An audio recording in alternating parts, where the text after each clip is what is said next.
오늘 말씀의 제목은 너희를 시기하게 하고 노엽게 한다. 참 별로 달갑지가 않지만은 그러나 이 말씀 제목 속에 하나님의 엄청난 사랑이 숨겨져 있습니다. 율법은 우리가 하나님을 아는 지식의 핵심입니다. 우리가 율법을 제대로 알면 하나님을 아는 겁니다. 그러나 이스라엘은 이 소중한 율법을 가지고 있으면서도 하나님을 아는 데 실패하였고 결국 구원에 이르지 못하고 멸망당하였습니다.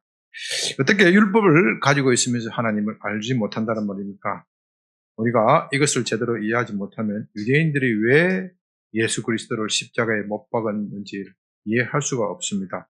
그리고 이것을 또 알려면은 장로들의 전통에 대하여 알아야 합니다. 오늘 주보에 메모지가 있으니까 장로들의 전통 잘 보시면서 메모하시면서 좀 경청해 주시기 바랍니다. 마태복음 15장을 보면 예수님의 제자들이 손을 씻지 않고 음식을 먹었습니다. 유대인들이 유대인들은 정결하게 깨끗하게 지키는 것을 참 귀하게 생각해서 먹기 전에 밖에 나갔다 오면은 불결한 것을 만지기 때문에 손을 씻었죠. 그러자 바리새인과 서기관들이 예수님에게 왜 당신의 제자는 장로들이 가르쳐준 전통을 따르지 않고 손을 씻지 않고 음식을 먹습니까? 그렇게 따지듯이 묻습니다. 여기서 나오는 장로들의 전통이라는 말은 종래 성경에서는 장로들의 유전이다 그렇게 번역하였죠. 율법은 모세로부터 온 것입니다. 모세는 십계명을 비롯한 하나님의 율법 계명을 받아서 기록하였습니다. 그런데 율법은 추상적인 문구로 그렇게 규정할 수밖에 없습니다. 예를 들면 제8계명에서 도둑질을 하지 말라고 했는데 이 도둑질을 한인지 아닌지 그게 구분이 쉬울 때도 있지만 그렇지 않고 애매모호할 때가 있습니다. 예를 들면요, 도박은 어떻습니까? 합법을 가정하여 상대방의 재물을 빼앗는 건지요. 그건 제8계명을 어긋나는 것이고 따지고 보면 그것도 절도입니다. 그렇기 때문에 우리나라 형법에서도 도박을 금지하고 있습니다. 그러나 로또나 복권은 어떻습니까? 사실 따지고 보면 그것도 도박이죠. 돈 내고 돈 묶이죠. 그런데 국가가 나서서 복권이나 로또를 하면 이건 합법이 되는 것이고 개인이 그거 하면 뭐예요? 도박, 사행행위다. 이렇게 해서 처벌을 합니다. 어떻게 개인이 하면 불법이 되고 국가가 하면 합법이 될 수 있습니까? 이런 것들을 따지기 위해서 장로들의 전통이 나왔습니다. 율법은 추상적이기 때문에 애매합니다. 그러나 율법을 범하면 중한 벌을 받습니다. 이제 율법을 지킬 것을 확실히 해두기 위해서 율법 밖에 울타리를 세워두자는 겁니다. 예를 들면 안식일에 오리를 걷지 말라 이렇게 규정하였다면 물론 뭐 그런 규정은 없습니다. 여러분들이 쉽게 이해하기 위해서 예를 드는 겁니다. 안식일에 오리를 걷지 말라 이렇게 두면은 아예 십리를 걷지 말라 이렇게 두면 안식일을 확실히 지킬 수 있는 것이죠. 그래서 율법에 울타리를 세운다 그런 말로 표현하는데 이것은 율법을 지킬 것을 확실히 보장하기 위한 것이다. 장로들의 전통이 바로 그런 겁니다. 그런데 이렇게 울타리를 세우다가 보니 울타리 안에 있는 율법보다는 울타리를 더 귀한 것으로 여기는 것으로 변질이 되어버렸습니다. 그 중에서도 가장 문제가 되는 것이 구전율법이라는 겁니다. 구전율법. 입으로 전해주는 율법이라는 겁니다. 장로들은 모세가 우리에게 기록으로 전해준 이 성경에 기록된 율법 외에도 하나님으로부터 구두로 받아서 말로 전수받은 율법이 있다. 그 전수를, 그 율법을 계속 말로 전달되어진 율법이 있다는 겁니다. 하나님께서 모세에게 이 율법을 기록하라고 명령을 할 때, 모세가 그 하나님의 율법을 다 기록하려고 했는데, 하나님이 갑자기 멈춰! 이것은 기록하지 말라. 율법의 어떤 부분은 기록하지 말게 하셨다는 겁니다. 그래서 모세가 왜 그러십니까? 이렇게 물어보았더니 하나님께서 말씀하시기를 장차 이스라엘이 이민족에게 침략을 당할 것이다. 그렇게 침략을 당할 때 그들이 너희들이 율법을 기록해 두면은 이 기록된 율법만 있으면은 그 기록된 율법 책을 빼앗아 버리면은 율법이 어떻게 해요? 빼앗기는 것이죠. 요즘 같이 이렇게 책이 범람한 시대를 생각하면 안 됩니다. 그 당시는 책이 귀한 시대예요. 책이 이 하나님의 성경을 율법을 다 기록하려면은 양피지에 기록하는 것이고 아마 요즘 시가로 따지면 1억 이상이 전문을 다 기록하려면 저는 아주 귀한 것이기 때문에 사람들이 이 율법을 책을 가지고 있다 하더라도 전체를 가지고 있는 것은 아주 학식이 높은 랍비나 가지고 있는 것이고 일반 평민들은 아주 조그마한 쪽복음 그냥 말씀 한두 구절 적은 그걸 가지고 가보로 여기면 그런 시대입니다. 그런 시대에 그 기록된 율법을 유대인들의 억압하기 위해서 빼앗아 가버리면 율법을 다 빼앗길 것입니다. 그러나 율법을 암기해 두면 어떻게 해요? 빼앗을 수가 없습니다. 그래서 하나님께서 율법을 다 기록하지 말라. 그리고 이 구전율법은 장로들의 입을 통하여 아주 소수의 장로들의 입을 통하여 계속 전해져 내려온다. 그렇게 가르쳤던 것이죠. 그러니 그 구전율법을 가지고 있던 장로들이나 랍비에 대한 존경심은 이루 말할 수가 없습니다. 우리로서는 상상하기도 어렵습니다. 랍비의 말 한마디면 사람을 죽이기도 하고 살리기도 합니다. 그의 기도로 대적의 눈이 뽑히기도 하고 다시 뽑혔던 눈이 박히기도 합니다. 랍비의 율법에 대한 식견은 너무나도 높아서 랍비들이 율법을 토론할 때 천사들도 감탄을 하여 하늘에 있는 천사들도 감탄을 하여 참여하기도 하겠고 심지어 랍비들의 아카데미에 하나님도 직접 참여하였다. 뻥이 세죠. 엄청난 뻥을 가지고 이렇게 말하였습니다. 이렇게 해서 구전율법이라는 것이 사람을 미화하는 사람인 랍비를 미화하는 도구로 변질되었습니다. 그리고 예수님 시대에는 사람들이 랍비들이 어떻게 가르쳤느냐, 장로들이 어떻게 가르쳤냐, 이 기록된 율법보다는 구전율법이 진짜다. 쉽게 말하면은 아까 율법에 울타리를 씌우는 것이 구전율법이라고 그랬죠. 율법보다는 울타리가 더 중요하다. 이렇게 거꾸로 가르쳤던 겁니다. 그러나 율법의 원래 의미가 무엇입니까? 그건 하나님을 사랑하고 이웃을 사랑하라는 겁니다. 그러나 장로들은 하나님을 사랑하라는 율법의 참 뜻은 내팽개쳐버리고 오히려 율법을 가지고 장난을 치면서 자기를 높이는 데 이용하였습니다. 이것이 바로 예수님 시대의 그들의 신앙 생활이었습니다. 그래서 세례 요한이나 예수님께서 맨 처음에 하신 말씀이 율법을 잘 지키라 이렇게 한 것이 아니라 회개하라, 천국이 가까이 왔다. 회개하고 복음을 믿으라. 다시 말해서 율법을 어떻게 지키냐 이게 중요한 것이 아니고 무엇보다도 내 내면을 뜯어 고치라. 그렇게 외쳤습니다. 그러나 이스라엘은 이 마음을 고치는 데 실패하였습니다.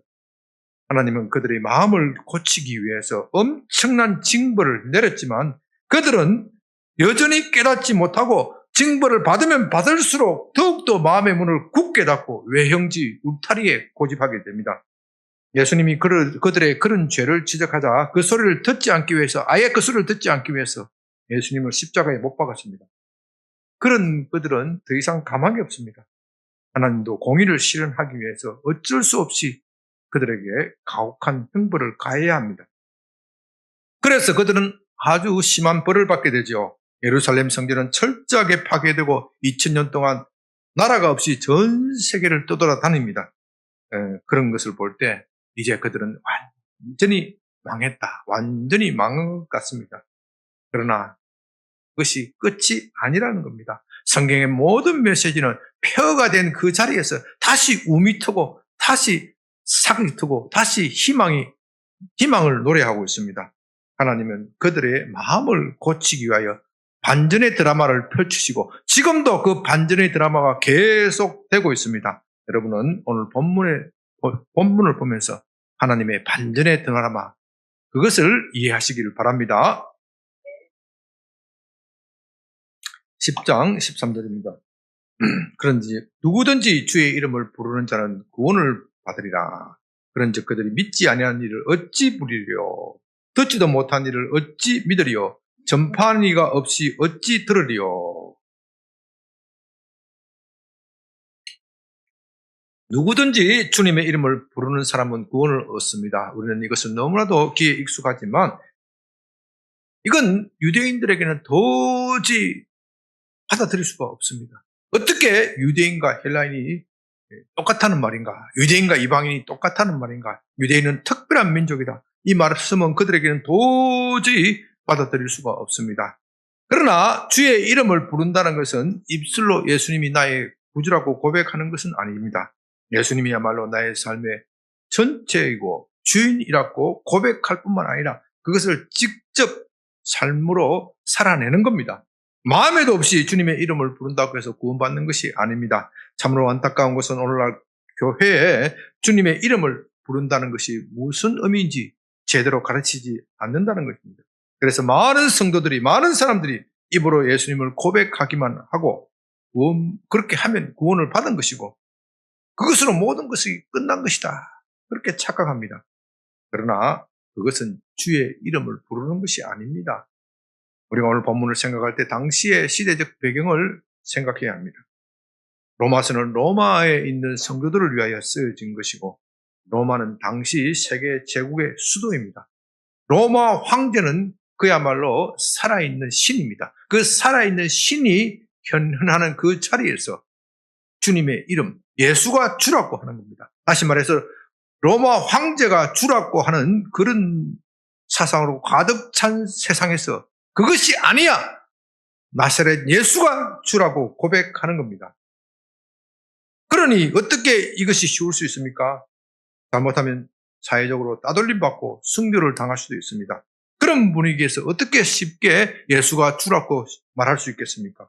이건 마음속 깊이 예수님이 나의 주인이다, 나의 구세주다 확신하지 않으면 안 되는 일입니다. 그래서 14절에서 그들이 믿지 않았으면 어떻게 부를 수 있겠느냐? 여기서 믿지 않았다는 것은 그냥 믿지 않았다는 것이 아니고 마음속 깊은 곳에서 확신을 가지고 있지 않았다면 어떻게 주님의 이름을 부를 수 있겠느냐? 그렇게 말하고 10절에서는 마음으로 믿어 의에 이르고 입으로 시인하여 구원에 이른다고 말하는 것입니다. 그렇다면 이 마음속 깊은 확신, 믿음은 어디서 오는 겁니까? 믿음은 들음에서 납니다. 이건 너무나도 당연한 이치입니다. 이 세상의 지식들도 대부분 들은 것에서 나오는 것이죠. 우리가 아는 지식의 가운데 자기 스스로 발견한 것이 얼마나 됩니까? 아무리 천재랄지라도 자기 혼자서 발견한 지식은 그렇게 많지가 않습니다. 그나마 그가 발견한 지식도 따지고 보면 다른 사람들보다 전에 들은 것을 그것을 바탕으로 추론하여 만들어내는 것이죠. 그래서 17절에서 믿음은 들음에서 난다고 하는 것은 망고의 진리입니다. 믿음은 하나님의 선물이지만 그 선물은 하늘에서 떨어지는 것이 아니라 우리가 들을 때 비로소 선물이 되어지는 겁니다. 그런데 우리가 듣기 위해서는 그것을 전해주는 사람이 있어야 합니다. 그래서 하나님은 우리가 복음을 들을 수 있도록 하기 위하여 전도자를 보내주신다는 겁니다. 14절 전파하는 이가 없이 어찌 들으리요? 보내심을 받지 아니하였으면 어찌 전파하리요? 기록된 바 아름답도다 좋은 소식을 전하는 자들이 바리여 함과 같으니라. 복음을 전파하는 사람이 없다면 누구도 복음을 들을 수 없습니다. 그래서 하나님은 모든 사람들이 복음을 들을 수 있도록 하기 위하여 전도자를 보내주십니다. 예수님이 12사도를 보내신 것도 복음을 전파하기 위한 것입니다. 오늘날 교회가 존재하는 이유도 이 복음을 전파하기 위한 것입니다. 만일 교회가 복음을 전파하는 일을 게을리하고 무시한다면 그 교회는 곧 시들게 되어 있습니다. 우리는 때를 얻든지 못 얻든지 복음을 전해야 합니다. 마가복음 16장에서도 예수님께서 성천하시기 전에 마지막으로 제자들에게 남기신 말도 너희는 온 천하에 다니면서 복음을 전하라는 것입니다. 정말이지 이 교회가 복음 전하는 사명을 잊는 순간 망하는 길로 가는 겁니다. 그러나 하나님께는 우리가 교회가 복음 전하는 일에 집중하면 모든 교회의 순위를 복음 전하는 일에 우선순위를 둔다면 하나님도 모든 자원을 거기에다 쏟아 부어 주십니다.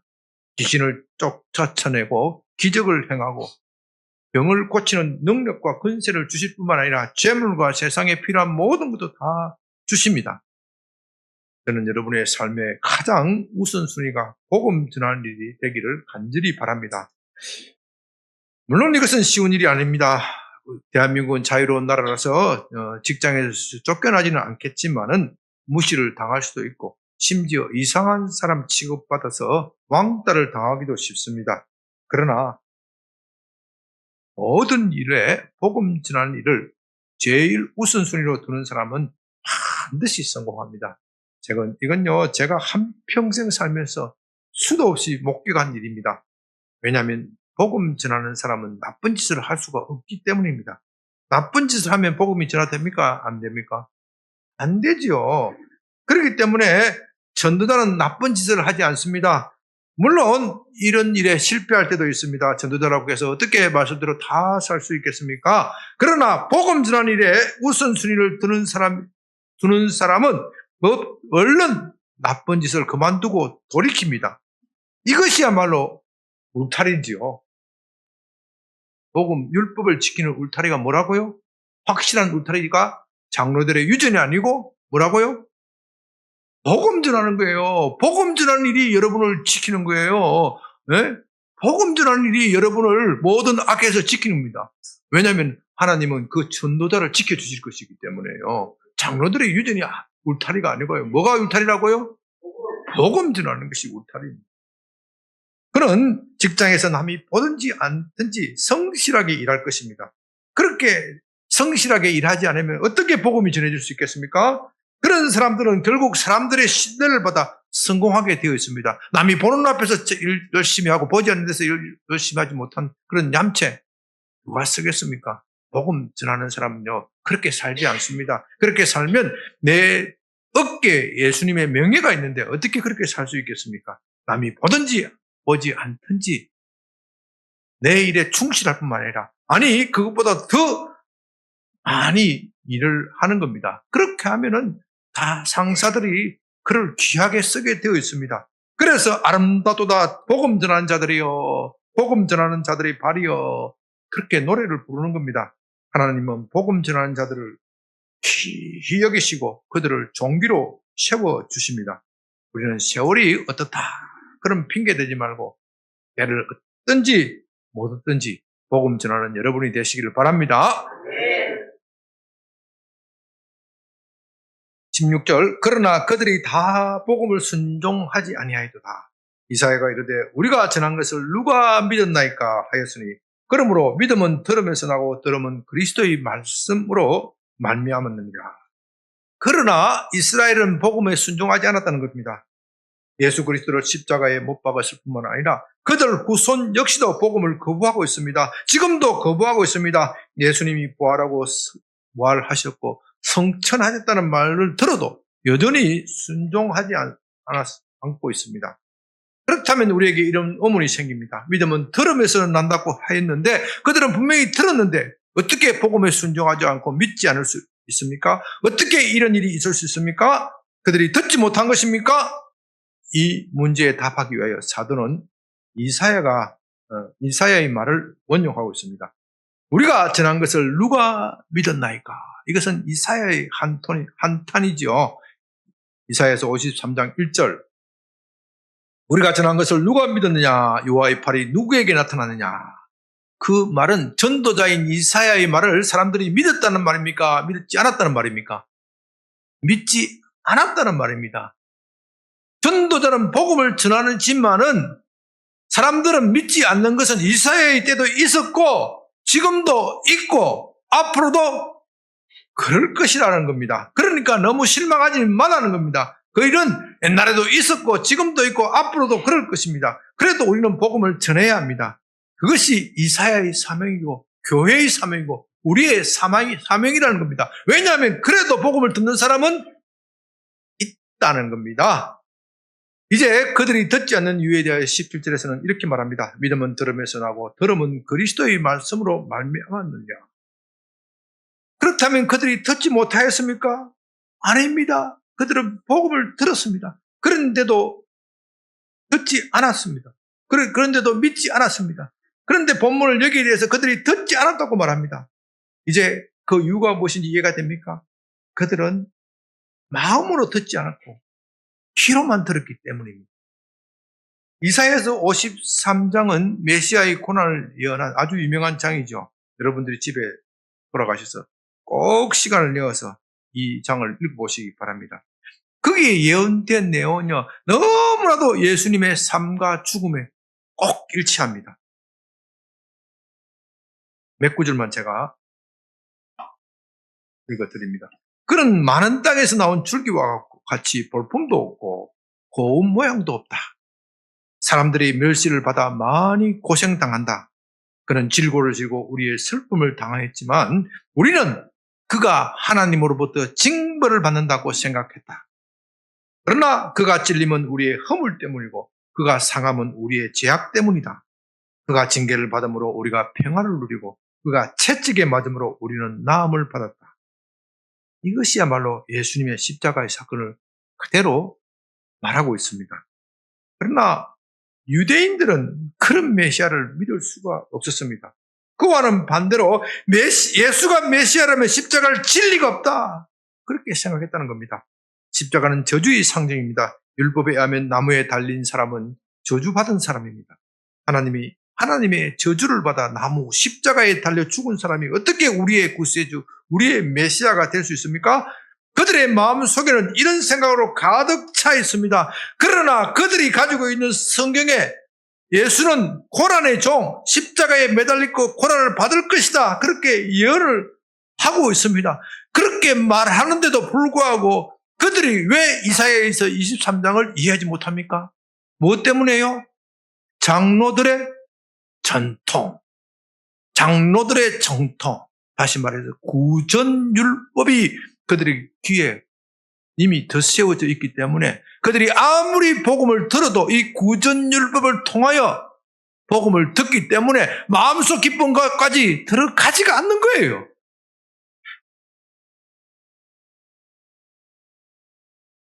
여러분, 구전율법의 핵심은요, 하나님을 높이는 것이 아니라 누굴 높인다고요? 랍비들, 자기 자신을 높이는 것이에요. 그래서 예수께서 그들 앞에서 메시아이신 증거를 수도 없이 되어도 수도 없이 보여주어도 믿지 않습니다. 오히려 그를 십자가에 못 박습니다. 그래서 사도는 이렇게 말합니다. 믿음은 들음에서 나고 들음은 그리스도의 말씀으로 말미암다. 너희가 그리스도의 말씀을 너희 가슴속 깊이 들어야지 귀로만 듣는다고 해서 되는 일이 아니다. 귀로만 들으면 아무 소용이 없다. 너희가 예수를 직접 눈으로 보고 귀로 듣지 않았느냐? 그런데 너희에게 믿음이 생기지 않는다. 너희 마음속에 구전율법을 먼저 걷어치우고 장로들의 전통을 걷어치우고 예수의 말씀을 있는 그대로 받아들이라는 겁니다. 18절 그러나 내가 말하노니 그들이 듣지 아니했느냐? 그렇지 아니하다. 그 소리가 온 땅에 퍼졌고 그 말씀이 땅끝까지 이르렀도다 하였느니라. 이제 사도는 그들이 듣지 못하였기 때문에 믿지 않았다라고 하는 변명에 대하여 아예 차단하기 위하여 10편 19편 4절의 말씀을 인용하고 있습니다. 이 10편 19편은요. 우리가 자연 만물을 통하여 하나님을 알 수 있음을 노래한 유명한 시입니다. 1절에서는 이렇게 시작합니다.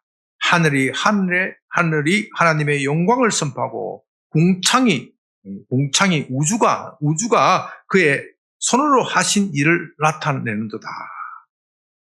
그것은 곧 자연 만물이 하나님을 알려주는 교과서라는 겁니다. 우리가 하늘과 땅을 잘 살피면 이 세상에 움직이는 것들이 무질서하게 움직이는 것이 아니라 너무나도 통일적인 질서를 가지고 운행하는 것을 볼 수 있습니다.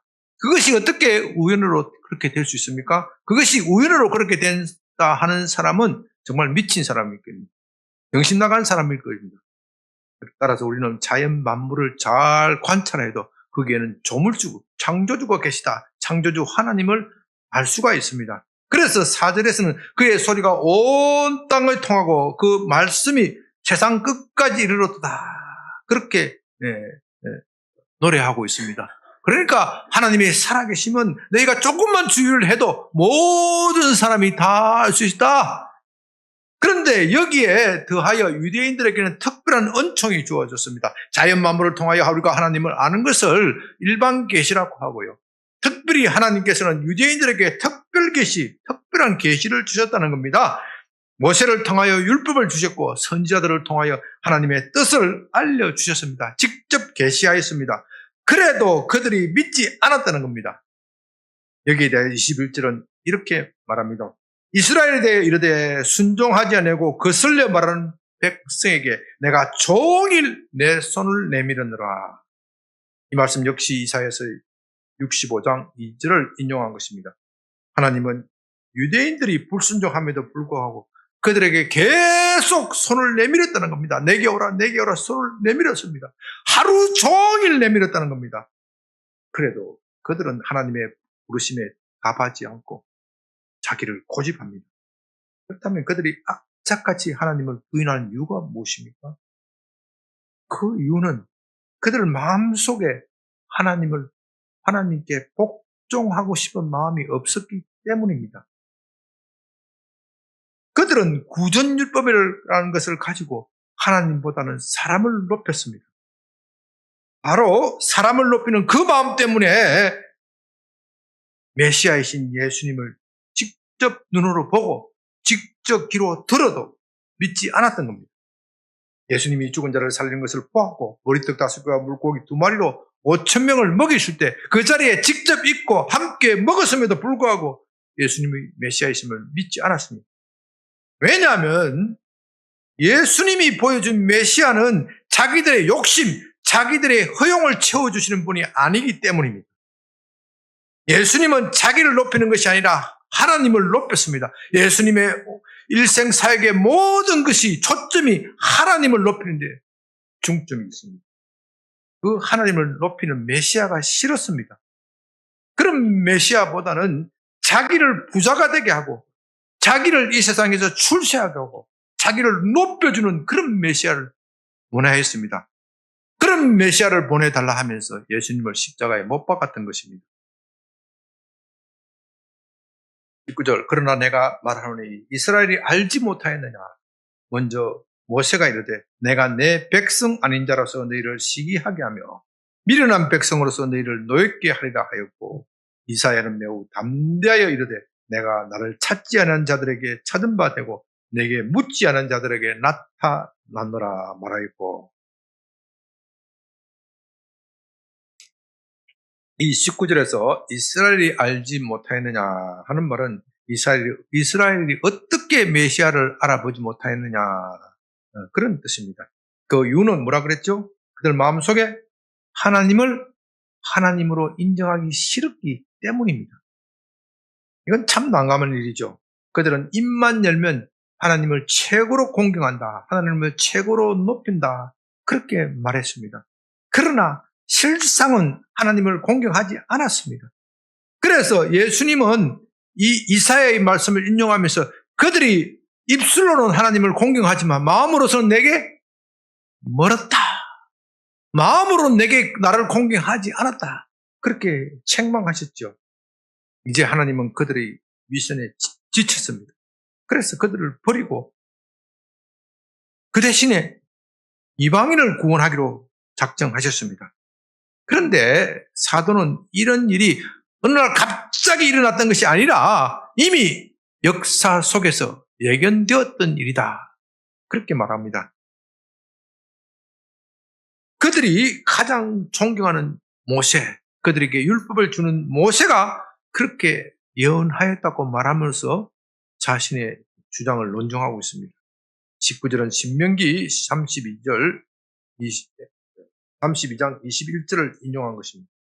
그들이 하나님 아닌 것으로 내 질투를 일으키며 허무한 것으로 내 진노를 일으키나니 나도 백성이 아닌 자로 그들에게 시기 나게 하며 어리석은 백성으로 그들의 분노를 일으킬 거야. 모세는 이미 그들이 장차 하나님을 배신할 것을 알고 하나님이 그 죄를 갚으실 것이다. 그렇게 선언하였습니다. 그들이 하나님보다도 훨씬 못한 우상을 섬겨 하나님의 분노를 일으켰다면 하나님도 그들보다 훨씬 못한 민족을 일으켜서 그들이 분노를 불러일으키게 하겠다는 겁니다. 준 대로 갚아준다는 겁니다. 그러므로 여기서 내 백성이 아닌 자, 미련한 백성은 곧 이방인을 말합니다. 이건 정말 이해할 수 없죠. 어떻게 하나님의 백성이라는 이스라엘이 하나님을 버리고 우상을 섬겨 하나님을 분노하게 만들 수 있습니까? 그러나 그것은 분명한 역사적 사실입니다.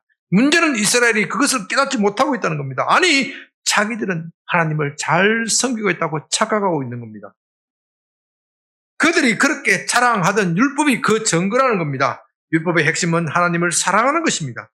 하나님을 전적으로 신뢰하는 것입니다. 하나님을 신뢰하지 않고서는 어떻게 사랑할 수 있겠습니까? 그러므로 하나님의 사랑의 출발은 하나님을 믿는 믿음입니다. 그러나 그들은 율법의 그 핵심을 버리고 장로들의 전통, 구전 율법에 얽매였습니다. 하나님의 사랑은 버리고 잡다한 것으로 채워버렸습니다. 구전 율법을 아까 뭐라 그랬죠? 울타리라 그랬습니다. 안에 뭐가 있어요? 울타리 안에 율법의 핵심이 뭐예요? 하나님의 사랑입니다. 이 모든 율법의 핵심은 하나님의 사랑인데 이 울타리가 더 소중하다고 생각하고 이 하나님 사랑을 버리고 모든 것을 다 지키면 괜찮은 거야. 모든 것을 다 지켰다고 하더라도 하나님의 사랑을 빼면 율법을 안 지킨 것이 되는 것이죠. 다른 모든 것은 좀 못한다고 하더라도 그 동기가 하나님의 사랑에서 나왔다면 율법을 지킨 것으로 인정해 주겠다는 거예요.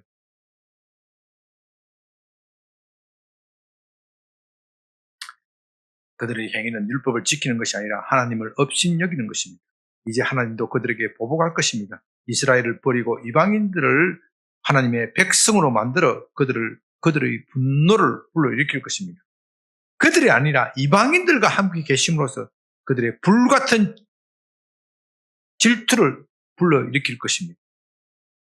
20절 내가 찾지도 아니한 자들에게 찾은 바 되고 내게 묻지 아니한 자들에게 나타났으니 이 말씀은 이사야서 65장 1절을 인용한 것입니다. 나는 나를 찾지 아니한 자에게 물음을 받았으며 나를 찾지 아니한 자에게 찾아냄이 되었으며 내 이름을 부르지 아니하던 나라에 내가 여기 있노라. 여러분 이사야는 예수님 탄생하기 전에 800년 전 사람입니다. 800년 전 사람이 이미 이방인들이 복음을 믿어 하나님의 백성이 될 것이다 예언을 했다는 겁니다. 원래 이방인들은 하나님을 찾지 않았지요. 물론 그들도 종교적 본능이 있어서 신을 찾았지만 참된 하나님을 알지 못하고 우상 숭배에 빠져버렸습니다. 이 우주를 창조하신 하나님을 계시한다는 것은 알았지만 그 이상은 알지 못하였습니다. 참 하나님을 찾지 아니하고 자기가 좋아하는 대로 우상을 섬겼습니다. 그런데 이제 하나님은 유대인을 버리고 그 대신에 누구에게 가셨어요? 이방인에게 가셨다는 겁니다. 그들에게 복음의 빛을 비춰주시고 진리의 빛을 비추어 주시고 참된 신앙이 무엇인지를 가르쳐 주셨습니다. 사도들을 통하여 복음을 주셨고 또 교회를 통하여 땅 끝까지 복음을 전하게 하셨습니다. 그 교회를 통하여 이 어두움에 갇혀 있는 대한민국이 복음을 빛을 받아서 세계 최고의 나라가 된 것이 아닙니까? 이것이 유대인들이 볼 때는 정말 분통이 터진 일입니다. 오늘날 그리스도인들이 대한민국 그리스도인들이 부르는 그 하나님은 누구의 하나님이었습니까? 유대인들 조상 대대로 섬기던 여호와의 하나님이 아닙니까? 그런데 그 하나님이 유대인을 버리고 대한민국 백성에 간다니요. 유대인들은 이것을 정말로 상상하기 어렵습니다. 그러나 현실은 어디까지나 현실입니다. 유대인들은 망하였고 교회는 홍황하였습니다. 유대인들이 잘려간 자리에 이방인이 차지하였습니다. 그것이 현실이고 역사입니다. 11장 1절 그러므로 내가 말하노니 하나님이 자기 백성을 버렸느냐? 그럴 수 없느니라. 나도 이스라엘이요 아브라함의 씨에서 난 자요 베냐민 지파라. 이제 사도는 스스로 묻고 답합니다. 그렇다면 하나님은 자기 백성을 버렸습니까? 아니, 결코 그럴 수 없다는 겁니다. 사도도 유대인입니다. 아브라함의 자손이고 베냐민 지파의 사람입니다. 나도 유대인인데 어떻게 하나님이 자기 백성을 버렸다고 말할 수 있느냐? 아니다, 아니다. 결코 그런 것이 아니다. 그렇다면 이 모든 사태를 어떻게 설명할 수 있는가? 하나님이 자기 백성을 버린 것처럼 비참한 일이 일어나는 것. 유대인들에게 비참한 일이 일어나는 이유는 무엇인가? 왜 유대인들은 나라를 잃고 가는 곳마다 천대를 받고 이곳저곳으로 쫓아가야 합니까? 쫓겨나가야 합니까? 왜 그들은 히틀러의 가스실에 끌려가서 600만 명의 살해를 당해야 하는 겁니까? 하나님이 버리지 않았다면 어떻게 이런 일이 있을 수 있습니까? 그 답은 10장 20절에 있습니다. 그들에게 시기하게 하고 노엽게 하는 것입니다. 하나님은 전에는 백성이 아니라고 하던 자들, 이방인들이 하나님의 백성이라고 불리게 하게 할 것이고, 전에는 미련한 족속들, 곧 이방인들이 유대인보다도 더 똑똑해져서 하나님의 법을 잘 알게 되고 더욱 현명해질 것이다. 그렇게 말하고 계신 것입니다. 그것을 볼 때 유대인이 얼마나 시기가 나고 또 분노하게 될 것입니까?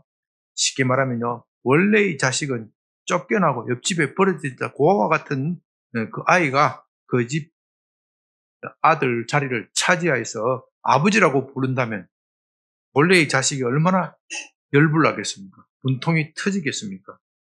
그러나 아버지의 참 뜻은 자기 핏줄, 자기 본래의 자식을 버리는 것이 아닙니다.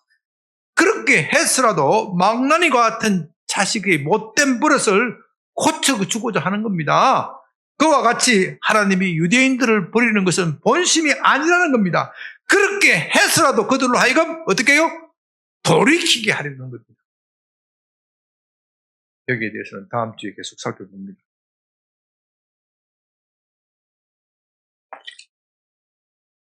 원래 하나님의 백성이라고 불려진 자들은 버림을 받고, 전에 버림을 받은 백성들이 다시 하나님의 백성이라고 불려지는 이런 유대인에게만 있는 것이 아니라 교회사에서 수도 없이 벌어지고 있습니다.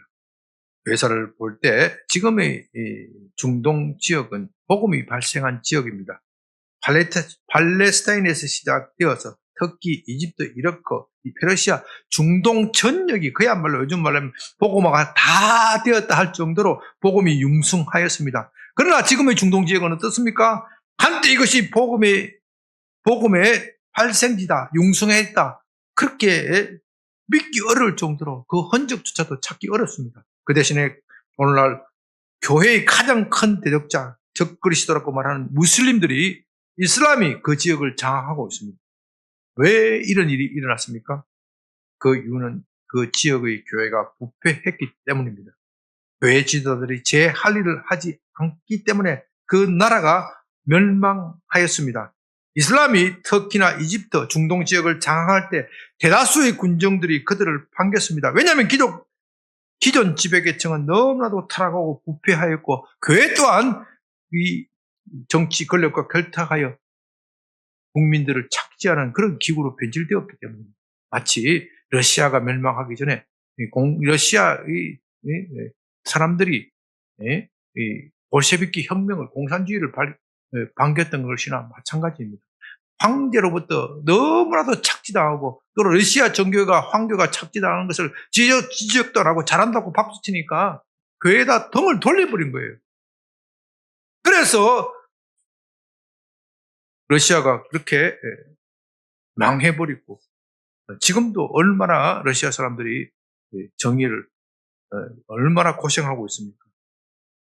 교회가 부패되면 그렇게 되는 겁니다.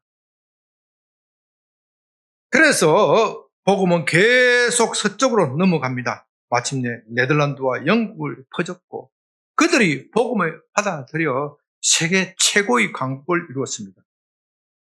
그러나 그 후가 어떻게 됐습니까? 서유럽과 영국의 교회가 부패하여 복음의 중심이 미국으로 넘어갑니다. 이제는 미국이 세계 최고의 강국이 되고 유럽의 기독교는 약해졌습니다. 교회가 무슬림에게 팔리는 일이 일어납니다. 그래서 유럽은 계속 흔히 말하는 디클라인, 계속 유럽이 자살이다, 유럽이 망한다, 유럽 학자들이 다 그렇게 말하고 있습니다. 유럽은 희망이 없다. 그렇게 말하고 있습니다. 지금 세계의 최고 강국은 미국입니다. 미국이 왜 세계 최고 강국이 되었습니까? 그들이 복음을 받아들이고 복음을 전 세계에 퍼뜨리는 데 힘을 쓰고 있기 때문입니다. 지금 세계 선교사에 가장 많이 나간 나라가 어디 나라입니까? 미국입니다. 미국. 우리나라 또한 복음을 받아들여 세계 최고의 나라가 되었습니다. 지금 우리나라가 얼마나 잘 나가고 있는지 이 대한민국 사람만 잘 몰라요. K-팝, K-뮤직, K-무비. 정말 영화 잘 만들더라고요. 헐리우드보다도 훨씬 좀 재미있어. 드라마도 훨씬 재미있어. K-푸드. K자만 붙으면 그냥 대박을 치는 세상입니다. 무기도 K자야 돼, K자. 네? 네. 이거 유럽을 확 휩쓸어버리고 있어요. 오죽하였으면 프랑스 마크론 대통령이 하는 이야기가 미국과 한국 방위산업 때문에 유럽이 자주국방 못하게 생겼다. 그러니 우리는 미국 제품 사지 말고 그 미국 제품 사지 말자 하는 거 이해가 되는데 그거 왜 한국을 왜 끼워넣어요? 한국 제품을 사지 말고 유럽산 제품을 사야 된다. 그렇게 엄살을 떨 정도로 한국의 위상이 높아졌습니다. 여러분, 프랑스가 어떤 나라입니까? 우리가 세계 최고의 선진국이라고 생각하면서 부러워하던 그런 나라가 아닙니까? 프랑스에 한번 가봤으면 우리 어릴 때 그런 소원을 품던 나라가 아닙니까? 그런 나라가 지금 대한민국에 대해서 벌벌벌 떨고 있다 이 말입니다. 왜 대한민국이 이렇게 잘 됩니까? 서유럽이 복음을 버리고 한국의 복음을 받아들였기 때문입니다. 그래서 하나님은 서유럽을 하여금 시기가 나게 하기 위해서 대한민국을 이렇게 잘 되게 하는 겁니다. 그렇다면 앞으로 역사는 어떻게 되겠습니까? 저는 이런 추세로 나가면은요, 한국이 아프리카를 시기할 때가 얼마 남지 않았다고 그렇게 생각하고 있습니다. 지금 우리는 복음의 은혜를 업신여기고 있습니다. 반면에 아프리카는 복음을 받아들이고 있습니다. 그 복음이 지금 아프리카를 얼마나 크게 변화시키고 있는지 모릅니다. 한때 우간다와 루안다 이런 나라 같으면요 너무나도 내전이 심각하고 그 수준이 낮아서 아주 대한민국 사람의 눈에는 떨거지처럼 보였습니다.